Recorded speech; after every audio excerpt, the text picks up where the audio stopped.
Hi guys, it's Natalie with the Ginger Quilter, and today I'm excited to show you our tutorial of how to make the Groovy Gardens quilted pillow. This is a free pattern that we offer, and in order to grab it, just go ahead and grab the link down in the description. But this is a great pattern for spring. I know it's getting the winter nights and the winter days are getting a little long. I'm ready for something bright and pretty, so that's why I'm leaning into our spring projects.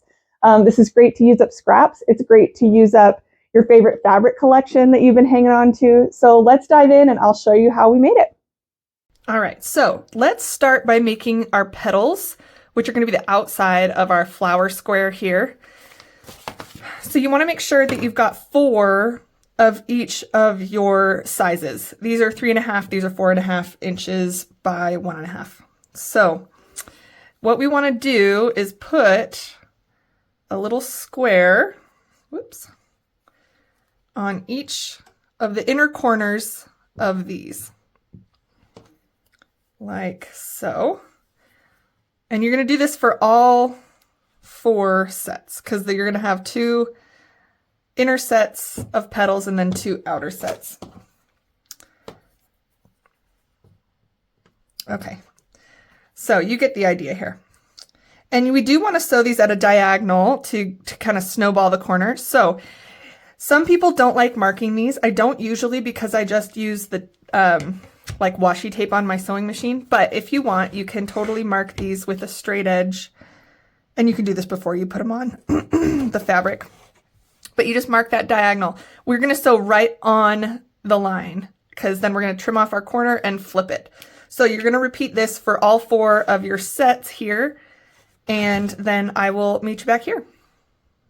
So now you can see that we've done all of our diagonal lines here, and we can go ahead and trim our corners just like this, about 1/4 inch away from your seam. And then we can press them all outward so they lay nice and flat. All right, we've got all our pieces pressed. So now we just want to sew these together, 1/4 inch right along here. So when that opens up, we're going to get our petal piece. Okay, so I've gone ahead and pressed these flat. I did open seams just because it helps with the bulk. So you can see we've got our 4 petal pieces all set to go. And you'll just want to repeat this for your 4 different fabrics that you're choosing for the petals on your flowers. So next we're going to do the inside of our flowers, which is just a basic 9 patch. We're going to be working with 2.5 inch squares. All right, to make our 9 patch centers, we're just going to lay out our little 2.5 inch squares like this so make sure that your colored squares are going to be the corners. If you do the white in the corners, it's fine. It'll just not look the same. So if that's the style you like, go for it. So we're just going to sew in rows. So I'm going to sew these 3 together, these 3 together, these 3 together, and then sew our rows together to create a 9 patch block. All right, so we've got the 9 patch all done, and our next step is going to be to attach our petal pieces. So grab those pieces and you can kind of lay them out. Oh, I better zoom out so that we can see what we're doing here. There we go. Oops, I did it backwards. So make sure that your little triangle dip is going to go on the outside of your flower. Otherwise, it's not going to look like a flower. So we're going to sew these like so. So I'll do 1, 2, and 3 together, and then we'll put these on the outside. All right, we've got a finished block. You'll repeat this with other fabrics to make other blocks, so you have a total of 4. The next thing we want to do is, I'll show you, we're going to do these little corner pieces. These are also a 9 patch, but these are going to be pieced differently. We are going to make them using strip piecing because there's 4 that are identical. It just makes it so much easier. So go ahead and grab your fabrics that are that you've set aside for those corner pieces. I have a really, really bright lime green and just my background fabric.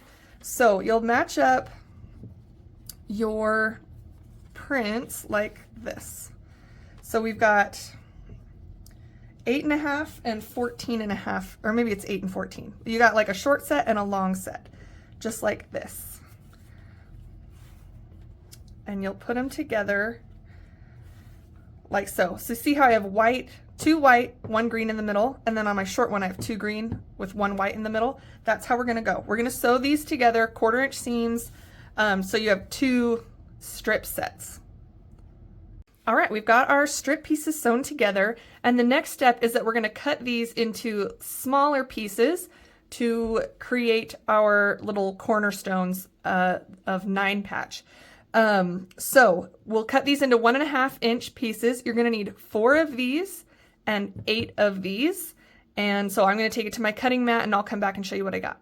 All right, so I got 4 of my green on the outside pieces and 8 of my white on the outside pieces. So just the same as we did before, we are going to make a little 9 patch square and sew these rows together, and then you'll repeat that to make 4 identical ones. Things got a little crowded on my desk, so I have moved us to the floor. So now that we've got all of our blocks sewn together, we are gonna put it together to make the finished pillow. So in order to do that, we're gonna sew, see if I can do this one-handed, these 3 together, and then these 3 together, and connect them here with this bar here. Then we're gonna sew on our borders. So, and use our little green cornerstones to make those cute. So I'm gonna show you what it all looks like sewn together. Okay, what do you think? We're all done with our top. So I'm gonna go ahead and quilt this and get a pillow form to go with it, and I can't wait to show you the finished product. Okay, we're all done with our beautiful Groovy Gardens pillow. You guys can see how I've quilted this. I did kind of a spirally design. Thought that was kind of fun and still showed off the design of the fabric and the flowers. This is a big pillow. This is 24 by 24 inches finished. If you want a smaller project, you can go ahead and just eliminate the borders and still keep those cute little, our flowers in the middle here. So it's really versatile. Again, it's great for using up scraps. They're pretty small pieces that get used here in this pillow. So I hope that you guys have a great time making it. Don't forget the free pattern is in the description. And don't forget to subscribe to our channel for more tutorials and just quilting fun. I'll talk to you guys later. Thanks so much.